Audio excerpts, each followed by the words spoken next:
धृतराष्ट्र उवाच। धृतराष्ट्र बोलते हैं, धर्म क्षेत्रे कुरुक्षेत्रे समवेता युयुत्सव माम का पांडवाश्चैव किम कुर्वत संजय। धृतराष्ट्र कहते हैं, हे संजय, धर्म भूमि कुरुक्षेत्र में युद्ध की इच्छा से एकत्र हुए मेरे तथा पांडु के पुत्रों ने क्या किया। दृष्ट्वा तु पांडवानिकं व्यूढ़ं दुर्योधन तदा आचार्यम उपसंगम्य राजा वचनम ब्रवीत। अर्थात संजय ने कहा, हे राजन, पांडु पुत्रों द्वारा सेना की व्यूह रचना देखकर राजा दुर्योधन अपने गुरु के पास गया और उसने ये शब्द कहे।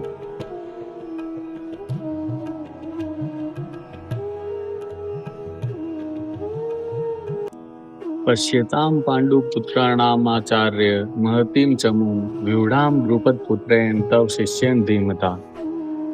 अर्थात हे आचार्य, पांडु पुत्रों की विशाल सेना को देखें जिसे आपके बुद्धिमान शिष्य द्रुपद के पुत्र ने इतने कौशल से व्यवस्थित किया है।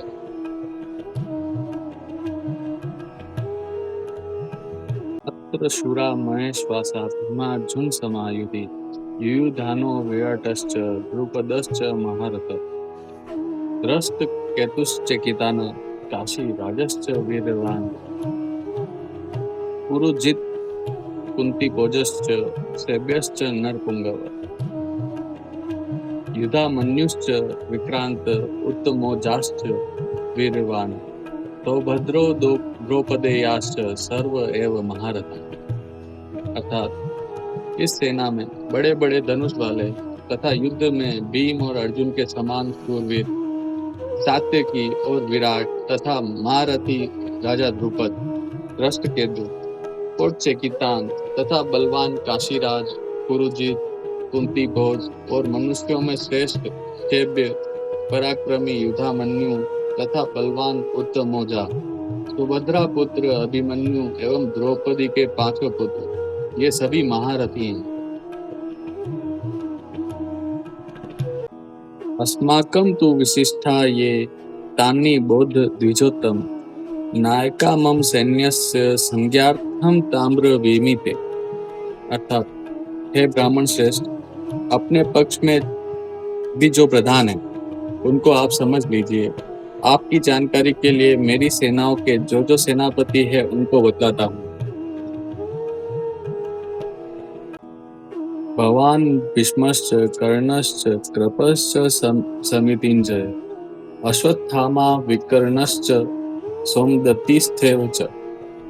अर्थात आप द्रोणाचार्य और पितामह भीष्म तथा कर्ण और संग्राम विजयी कृपाचार्य तथा वैसे ही अश्वत्थामा, विकर्ण और सोमदत्त का पुत्र भूरिश्रवा।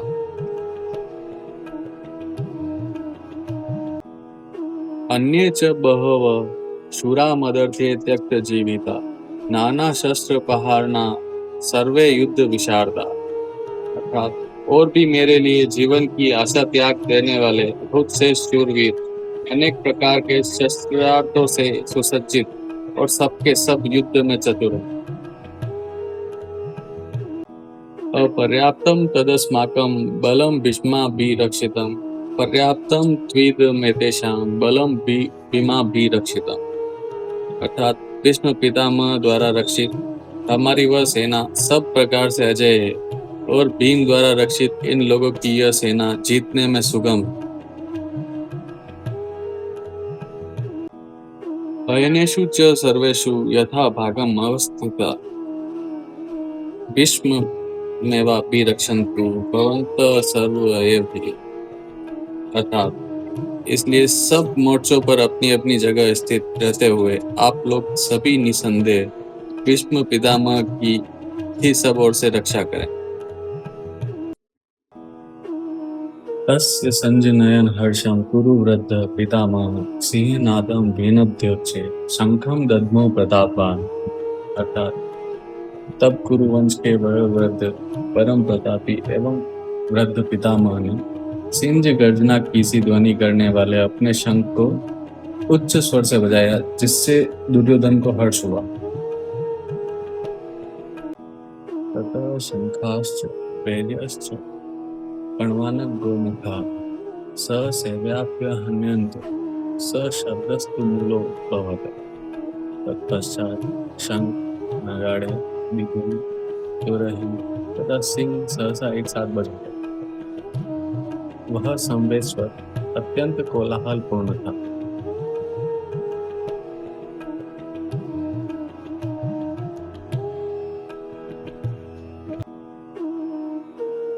ततः श्वेतेर्हर्ये युद्धे महती स्यन्दने स्थितो माधवः पांडवश्चेत् दिव्यो शंखो पदमतु। दूसरी ओर से श्वेत घोड़ों द्वारा खींचे जाने वाले विशाल रथ पर आसीन श्री कृष्ण तथा अर्जुन ने अपने अपने दिव्य शंख बजाए।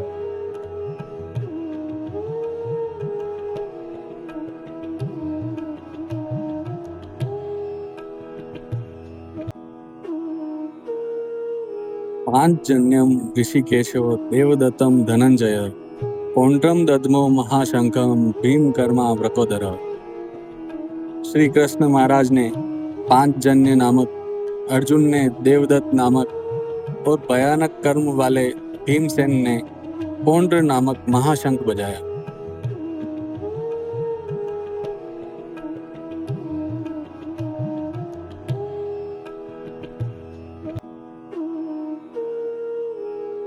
अनंत विजयम राजा कुंती पुत्रो युधिष्ठिर नकुल सहदेवश्च सुघोषमणि पुष्पको।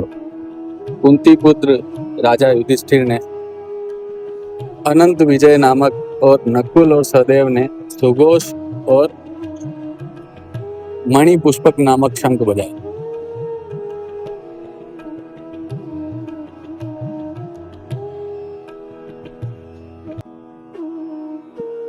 काश्यश्च परमेश्वास शिखंडी च महारथ दृष्टद्युम्नो विराटश्च सात्यकिश्च पराजित।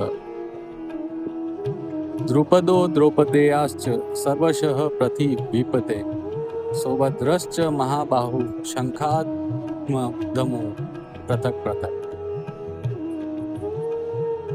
अर्थात श्रेष्ठ धनुष वाले काशीराज और महारथी शिखंडी एवं दृष्टद्युम्न तथा राजा विराट और अजय सात्यकी, राजा द्रुपद एवं द्रौपदी के पांचों पुत्र और बड़ी भुजा वाले सुभद्रा पुत्र अभिमन्यु, इन सभी ने हे राजन सब ओर से अलग अलग शंख बजाए।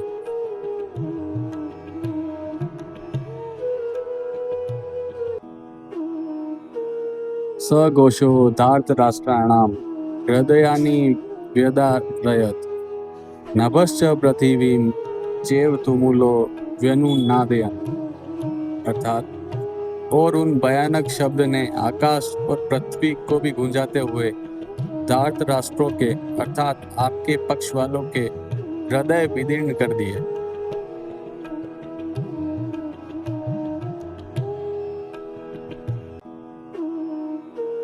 अथ व्यवस्थितान् दृष्ट्वा धार्तराष्ट्रान् कपिध्वज प्रवर्ते शस्त्र संपाते धनुरुद्यम्य पांडव ऋषिकेशम तदा वाक्यमित्मा महीपते। उस समय हनुमान से अंकित ध्वजा लगे रथ पर आसीन पांडुपुत्र अर्जुन अपना धनुष उठाकर तीर चलाने के लिए उद्यत हुआ। हे राजन, धृतराष्ट्र के पुत्रों को व्यूह में खड़ा देखकर अर्जुन ने श्री कृष्ण से ये वचन कहे।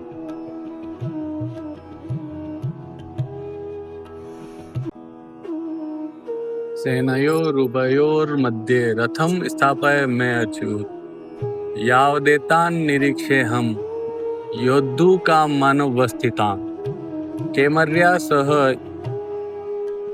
योद्धव्यम अस्मिन् रणसमुद्यमे।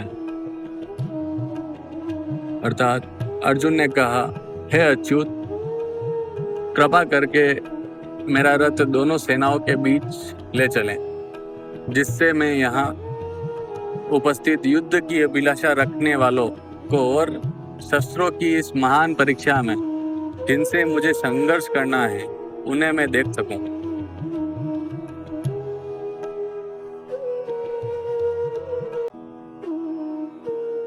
योस्य मानान्वेक्षेऽहं य यत्र समागता धार्तराष्ट्रस्य दुर्बुद्धेर्युद्धे प्रिय चिकित्सक, मुझे उन लोगों को देखने दीजिए जो यहाँ पर धृतराष्ट्र के दुर्बुद्धि पुत्र दुर्योधन को प्रसन्न करने की इच्छा से लड़ने के लिए आए हुए हैं।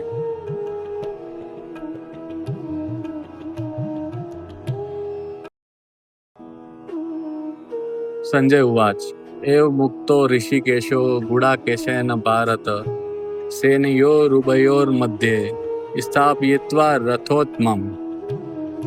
संजय ने कहा, हे भरतवंशी, अर्जुन द्वारा इस प्रकार संबोधित किए जाने पर भगवान कृष्ण ने दोनों दलों के बीच में उस उत्तम रथ को लाकर खड़ा कर दिया।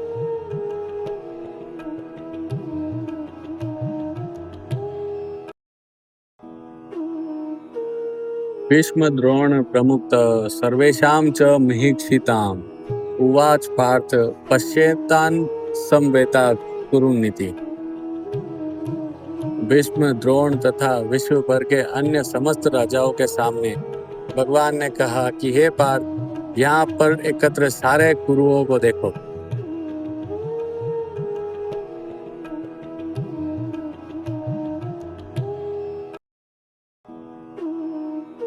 तत्र पश्यत स्थितान् पार्थ पितॄन् पितामहान् आचार्यान् मातुलान् भ्रातॄन् पुत्रान् पौत्रान् सखीन् तथा श्वशुरान् सूर्यदश्च सेनयोरुभयोरपि। इसके बाद प्रतापपुत्र अर्जुन ने उन दोनों ही सेनाओं में स्थित ताऊ चाचों को, दादों परदादों को, गुरुओं को, मामाओं को, भाइयों को, पुत्रों को, पौत्रों को तथा मित्रों को, ससुरों को, सूर्योदयों को देखा।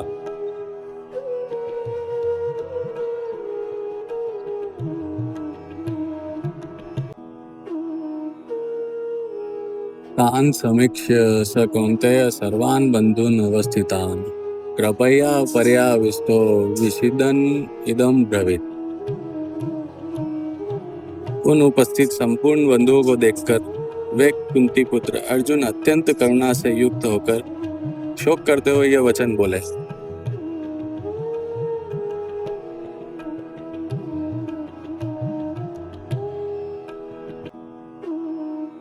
द्रष्टुवेमं स्वजनं कृष्ण युयुत्सुं समुपस्थितं सीदन्ति मम गात्राणि मुखम च परिशुष्यते।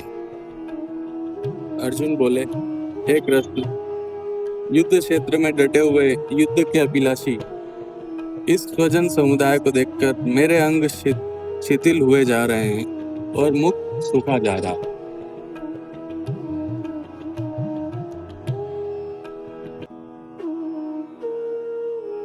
वे पथुश्च शरीरे में रोम हर्षश्च जायते गांडीवं संसते हस्तात् त्वक्चैव परिधत्ते।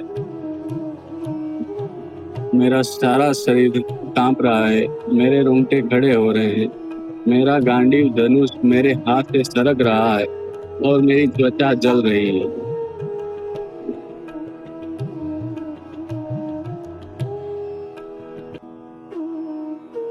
न च शक्नोमि अवस्थातुं भ्रमतीव च मे मनः निमितानि च पश्यामि विपरीतानि केशव। मैं यहाँ अब और अधिक खड़ा रहने में असमर्थ हूँ। मैं अपने को भूल रहा हूँ और मेरा सिर चकरा रहा है। हे कृष्ण, मुझे तो केवल अमंगल के कारण दिख रहे हैं।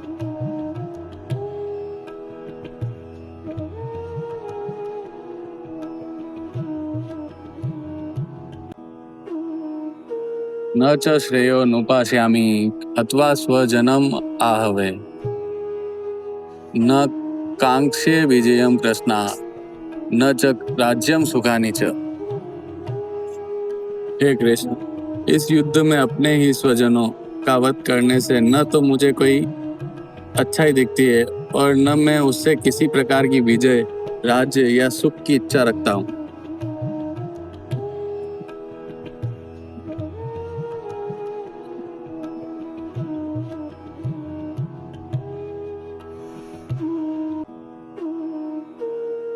किं नो राज्येन गोविंद किं भोगैर जीवितेन वा येषामर्थे कांक्षितं नो राज्यं भोगा सुखानि च त इमेव स्थिता युद्धे प्राणास्त्यक्त्वा धनानि च आचार्य पितरः पुत्रास्तेव च पितामहा मातुला श्वशुरा पौत्रा श्याला संबंधिनस्तथा एतान्न हन्तुमिच्छामि न तोऽपि मधुसूदन अपि त्रैलोक्य राज्यस्य हेतो किं नु मही कृते निहत्य धार्तराष्ट्रान्न का प्रीतिः स्याज जनार्दन।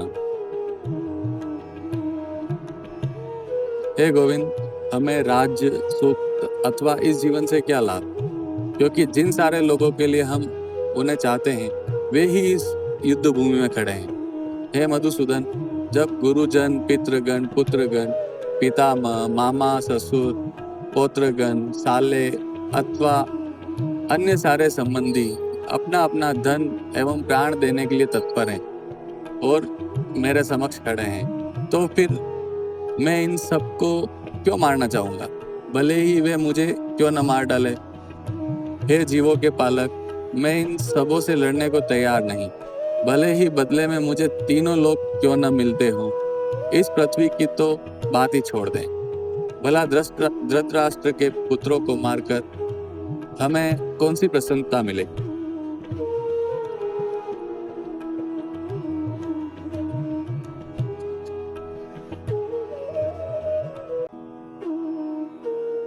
पापमेव आश्रये तस्मान् हत्वा एतान् आत्तायेन तस्मात् नरः वयं हन्तु धार्तराष्ट्रान् सबान्धवान् स्वजनं हि कथं हत्वा सुखिनः स्याम माधव।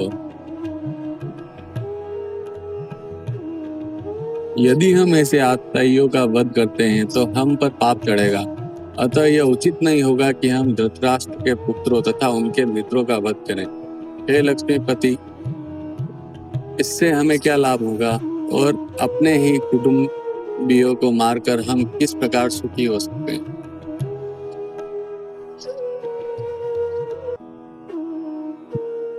यद्यप्येते न पश्यन्ति लोभोपहतचेतस कुलक्षय कृतं दोषं मित्रद्रोहे च पातकम् कथं न ययम् अस्माभिः पापात् अस्मात् निवर्तितुं कुलक्षय कृतं दोषं प्रपश्यति जनार्दन।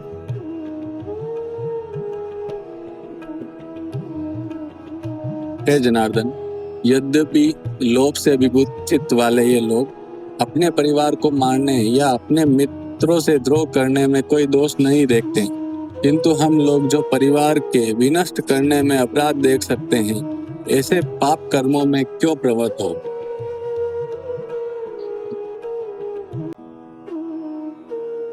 कुल क्षये प्रणश्यन्ति कुल धर्मा सनातना धर्मे नष्टे कुलम प्रश्नम अधर्मो विभवत्युत। कुल का नाश होने पर सनातन कुल परंपरा नष्ट हो जाती है और इस तरह शेष कुल भी अधर्म में प्रवृत्त हो जाते हैं।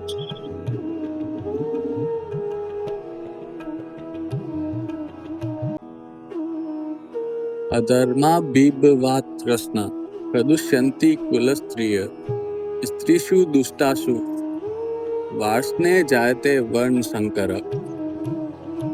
हे कृष्ण, जब कुल में अधर्म प्रमुख हो जाता है तो कुल की स्त्रियां दूषित हो जाती है और स्त्रीत्व के पतन से ही वृष्णिवंशी अवांछित संतानें उत्पन्न होती है।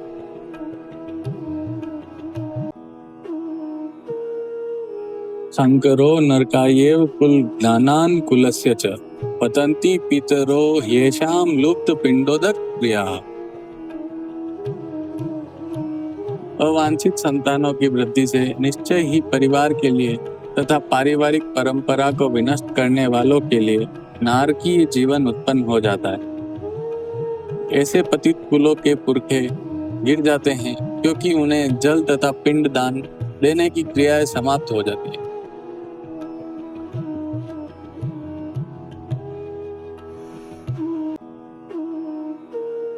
कोशे रहते कुल ज्ञानान वर्ण शंकर कारके उत्साद्यन्ते जातिर्धर्मा कुल धर्माश्च शाश्वता। जो लोग कुल परंपरा को विनष्ट करते हैं और इस तरह अवांछित संतानों को जन्म देते हैं, उनके दुष्कर्मों से समस्त प्रकार की सामुदायिक योजनाएं तथा पारिवारिक कल्याण कार्य विनष्ट हो जाते हैं।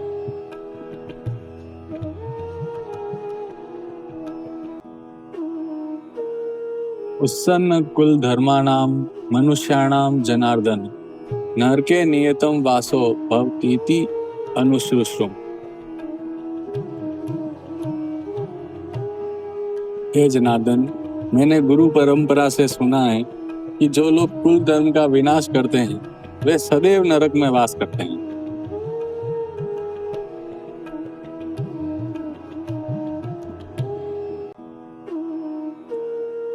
अहो बत महत् पापम कर्तुम व्यवसिता वयम यद राज्य सुख लोभेन हंतुम स्वजन मुद्यता। कितने आश्चर्य की बात है कि हम सब जघन्य पाप कर्म करने के लिए उद्यत हो रहे हैं। राज्य सुख भोगने की इच्छा से प्रेरित होकर हम अपने ही संबंधियों को मारने पर तुले हैं।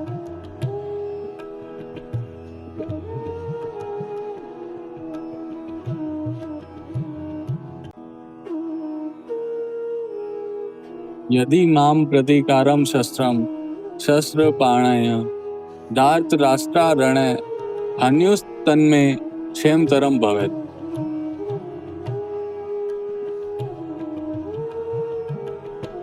यदि शस्त्रधारी धृतराष्ट्र के पुत्र मुझ निहत्ते तथा रणभूमि में प्रतिरोध न करने वाले को मारे तो यह मेरे लिए श्रेयस्कर होगा।